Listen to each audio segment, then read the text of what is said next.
सगळा कचरा करून टाकला तुम्ही त्या भाजीचा. बघ एवढीची भाजी निघाली. काय बनवू आता मी? काय खाऊ? पप्पांना काय देऊ? पप्पा काय सांगताय तुला? काय ऐकायला तर 40 रुपयाची भाजी आणली ती 40 रुपयाची. चिकन येऊन गेलं असतं अजून पण 10 रुपये टाकून त्याच्यामध्ये. विचार कर, अजून तू मोठी होशील तेव्हा काय खायचं?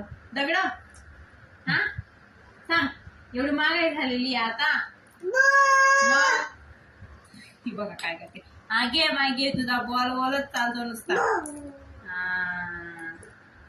इथं बस. पप्पांचं तोंड कसं आहे करून नाक एकदा. मग गप्त असं आहे पप्पाला नाकच नाही असं तोंडात गेलेलं आहे. आता बोलते ऐक तोंडात नाही टाकायचं असं ना बेटा. काय खरं नाही तुझं आलं.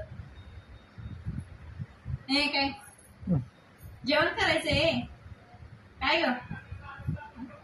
हा कुठला डान्स आहे तुझा? अजून कुठला डान्स आहे हा?